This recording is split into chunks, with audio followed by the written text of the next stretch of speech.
alternating every week.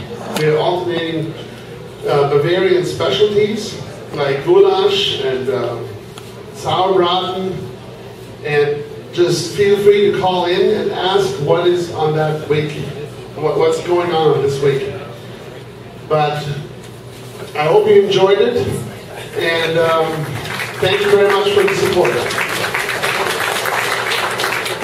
Okay, you know, just to show you what kind of support we get from Roland and BRATS Brothers, the first time that he ever served him, try it on. There you go. Hold this and let me take a picture.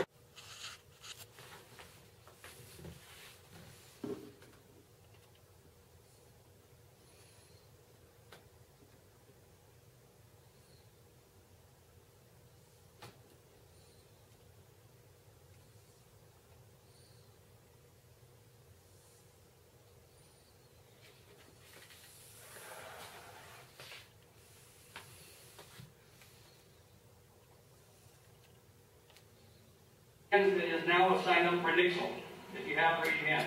Excellent, excellent. Some people are going, Nixel, was ist das? It's the Bratwurst. No. Nixel is a multi-agency alert system that you can sign up for free. If you'd like to do it right now, because you can actually log on, the information is on my newsletter. You can log on at your computer and sign up for as many different agencies.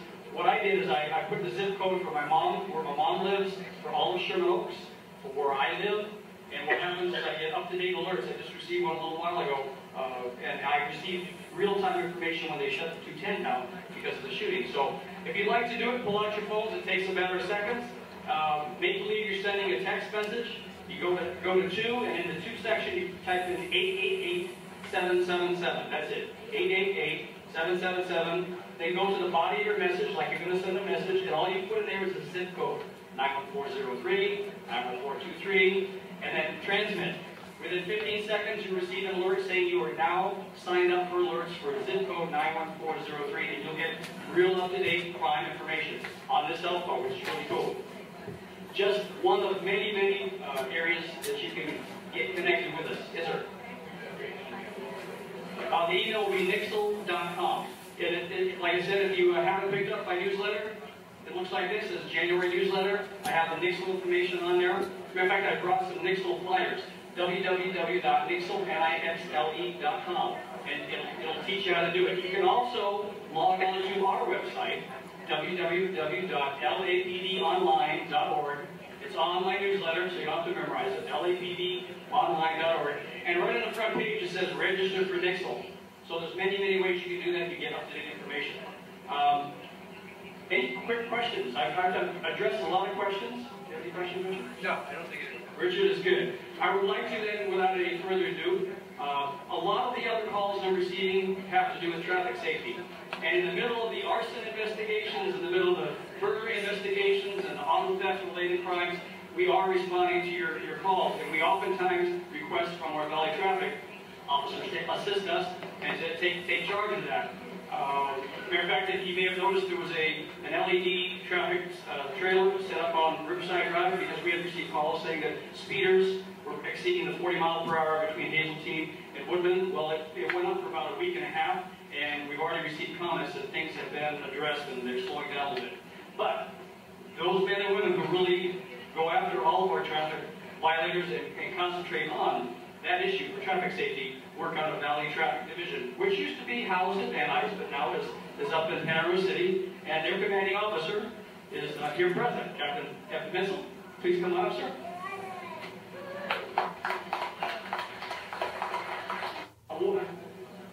Award this certificate of appreciation to the Sherman Oaks Homeowners Association, and accepting that award would be Richard Close. And it reads, Los Angeles Police Department, Van Nuys Division, Senior Lead Officer Unit, Certificate of Appreciation presented to the Sherman Oaks Homeowners Association. It says, thank you for your support of our 2011 National Night Out event. It's organizations such as yours that enable us to better protect and serve the community. And it's signed by the 7 senior leads working at that time. Thank you very much.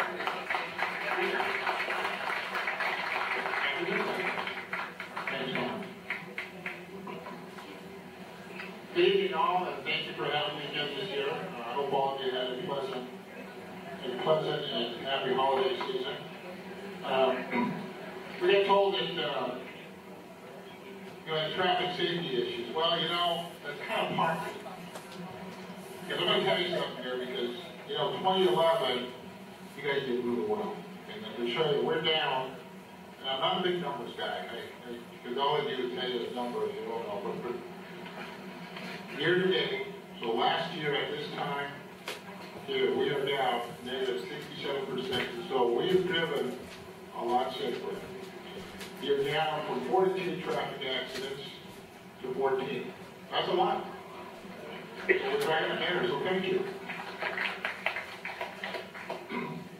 Our serious accidents and our fatalities, we're all down. But what we're not down enough is our DUI. Our DUI traffic accidents are still there.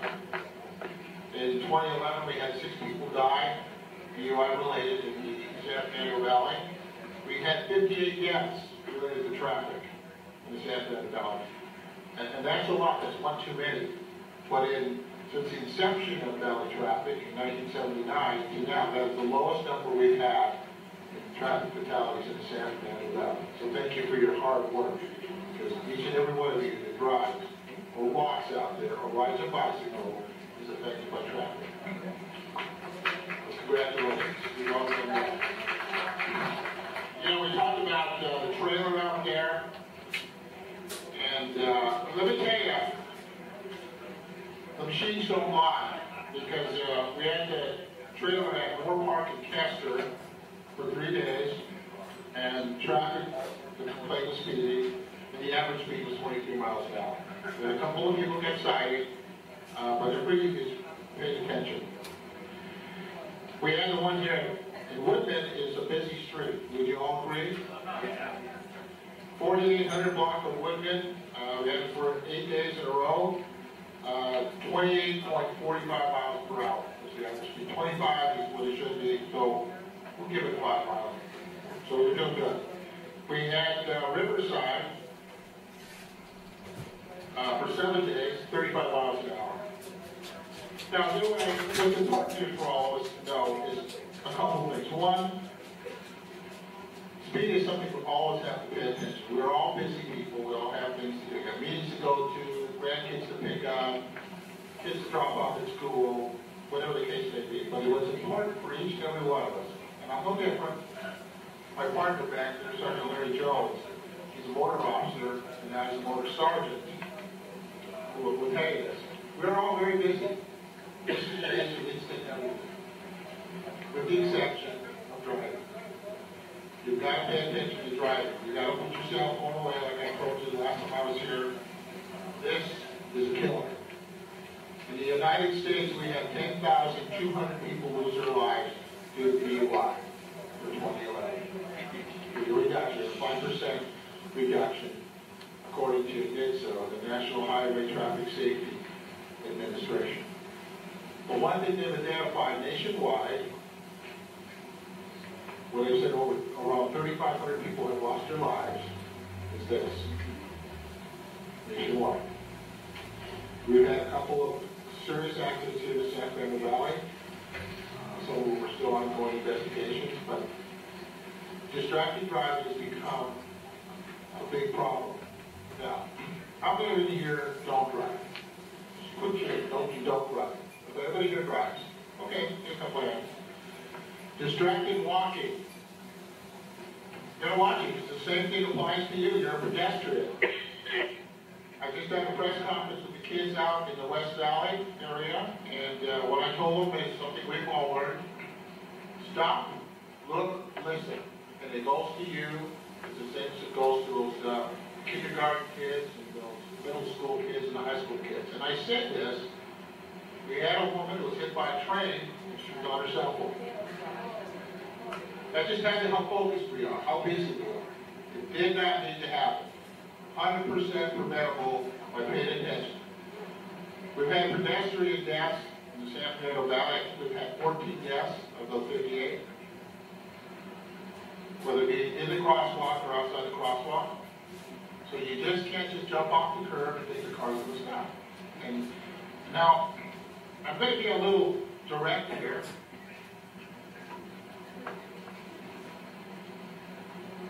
A lot of us, and I'm speaking all of us, tenured people, senior people, we need to work a little extra harder because we're not doing too well out there. So when you're out there walking around, when you're out there driving, I need you to be focused. You owe it to your loved ones, you owe it to your friends, your spouse, your family. Be focused when you're out walking, when you're out driving, because we get a little distracted. We don't bounce back as fast as we could or need to.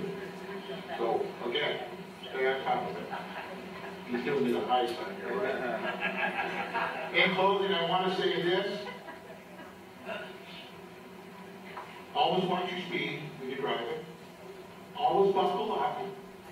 And never drink and drive. And we'll have a safe 2011. Thank you for your support. And one last thing, if you have a traffic complaint, call my office. We'll be happy to take it. Get a hold of Ron, email him or call him, and he'll pass it on. Or you can call Valley Traffic Direct. We'll be happy to take care of it and address it. Thank you very much. Thank you. Thank you. Okay, I'd like deputies that are here, please. Congressmember Howard Furman, representing Sherman Oaks and the San Fernando Valley. I will be part of a dual liaison team along with Pearl Ricci, who you've known for many years. And any questions, concerns, or problems you might have with the federal government, you can always contact me in my office. You can find the number freely available online. I don't have cards yet, but next month when I come, I'll have cards. You know, the federal government's not known for its speedy responses. Thank you. And I just want to say that Congress member is currently working very hard on the Van Nuys noise issues. I know this has been an issue in this community for a long time, and we've worked with Councilmember BRATS on this as well. And we'll have more news on that next month. Thank you very much. Field Deputy. I'm joined today by my planning deputy for north of Sunset in Council District 5, Sean Bayless. He's also the planning deputy for the community of Sherman Oaks. Just a couple of quick updates. Just wanted to send my thank yous to Captain Ivan Menzel, who's been working with our office to address traffic safety concerns around Valley Vista and Woodcliff area. There are a bunch of habitual speeders and traffic violators there, so thank you very much, Captain Menzel, for helping write those tickets. And also, we've been working with Film LA and various production companies to address the ongoing filming issues that we're having on Valley Vista. We know that with the 405 project and with DWP project, the last thing we need is filming and closure of Valley Vista at 6 o'clock in the morning. And so, of course, we're trying to work with those production companies to push back the start time and not impact our lives during AM and PM peak traffic hours, so stay tuned for that. And just to give a quick update for planning issues in our district, I'm going to hand it off to Sean Bayless real quick. I'll make it quick. Sean Bayless, Councilman Roads Planning and Land Use Deputy. One issue that we're really working hard on is the Ridgeline Protection Ordinance. It's kind of a sister ordinance to the just recently passed and implemented. That's not even the word. Anyway, the recently passed baseline ordinance. The Ridgeline Protection was originally part of it, found its way into it, then found its way out of the ordinance. So we're hoping to get that passed as well. So that's something that the councilman has drafted a motion on. We're working through the planning process. Planning's done a great report, so we're trying to work on that. I know that we've got a couple of issues on Deervale. One was hope, fingers crossed, I think we've secured what might be the only access point to Deervale Park. Through an additional easement, we were able to get a property owner to not only give a widened easement, but the existing easement actually almost goes over a cliff into the park, and he's going to also be building a trail, which is a good thing. I guess lastly, also on Deervale, I know a lot of people have heard about a fence on Deervale. Just a couple of bullet points, and I do encourage you to come talk to me while I'm here. But as the wall is now and will not remain, large portions of that wall will be ripped out at the very least. To break up the mass, that's the way it was approved by council. Large portions of it will be, large chunks of it will be cut out. The placement of the wall, Board of Public Works has to decide whether or not the placement of it is proper. If not, that wall gets ripped down and moved back. The only thing that the council approved was the height of the wall. That was to allow an overhang wall. The way it looks now doesn't pass, and where it stands right now, as far as location, may not pass. So, just want to update you on that. Thank you very much. Thank you. Next, Mara. Mara, you're not speaking as a member of the Board of Education. You're speaking as an assistant to the attorney tonight, right? Sure. But after the meeting, you can talk to you about anything, right? What's happening? Always. I just have a quick update. We're doing a lot of, normal abandoned houses and neighbor disputes in Sherman Oaks. We also all of a sudden have this huge rush of kind of interesting legal issues about folks who are running various mobile businesses from our sidewalks. A lot of you have driven by the barber shop. We have a mobile recycling center. We have some pet adoptions going on the sidewalk. We have all sorts of kind of interesting legal issues being raised by kind of these newest businesses. So we're looking into them. We're trying to figure out if the current laws apply and really what we're going to do about them. And then you all know that the city attorney's office, thankfully not me, is redrafting the city's medical marijuana ordinance again. So hopefully at an upcoming meeting, we'll talk a little bit more about what that's going to look like and what it's going to mean for all of the dispensaries in Sherman Oaks, and we have way more than our fair share of them. Thank you very much. For the Van Nuys corridor and one for the Spalding Pass corridor. The MTA, the Metropolitan Transportation Authority, started its first public hearings last fall on the Van Nuys corridor. What my nonprofit advocacy group is trying to push for is to have these two projects linked together so we can have an alternative to the 405 freeway that would give people an option to save time, save traffic congestion. Commissioners on behalf of the association will give you an update on helicopters and redistricting and everything that's going on in the city. You may not know it, or you may, but the city council, like everybody else in the state, because of the census, is being redistricted. They're going to change all the boundaries of the 15 council districts. Right now, Sherman Oaks has 2 districts. Half of us are in CD5, the other half in CD2. And we've taken 2 positions. One, that the valley is big enough to support 6 all-valley districts. So we should have 6 districts that are all-valley to the most extent possible. The other we've taken is that Sherman Oaks should be brought into whole. We should not be split across 2 districts and should be 1 district. Sherman Oaks represents about 70,000 people in the valley as far as voting people from the city's maps. And because of that, a full district is 252,000. So we're almost 1/3 of a district. And if we're in 1 district, we're going to have a lot of power. And that's going to be good. So that's been our position. The second thing is helicopter noise. As you know, maybe Congressman Berman is trying to put together a bill that would make the FAA control helicopter noise in Los Angeles. It's going to be a long haul to get it done, but Richard and I are meeting with him and people from the FAA and from the Helicopter Pilots Association tomorrow night. And we've got a lot of recommendations like limiting hovering time, limiting altitude that they can operate at. That's a non-emergency. This is not police helicopters. This is media paparazzi. And we're going to meet and bring those up and talk them over tomorrow night. So wish us luck. If anybody has any input, you can get it to me. This is the letter we sent to the FAA committee, and I'm going to put them over on the table, and if you're interested, you can take a look at our positions. Thank you. Thank you, Michael. Thank you. I know we're short on time, so I'll just summarize. Evologio Toscano is still kind of out in the ozone, so we don't know where they are. I have left postcards to be signed opposing the project in its current form. I would appreciate it if you hold those views, that you sign those. And let me turn it over to Helpy.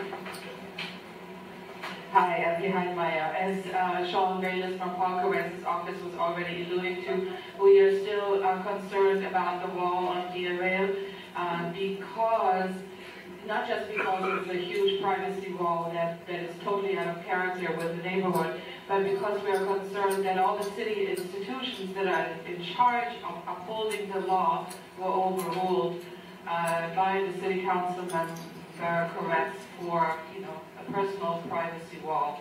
So we are actually talking to an attorney to see if there are any legal issues we can address. But so far there have been no permits have been filed, neither from the Public Works nor from the Building and Safety.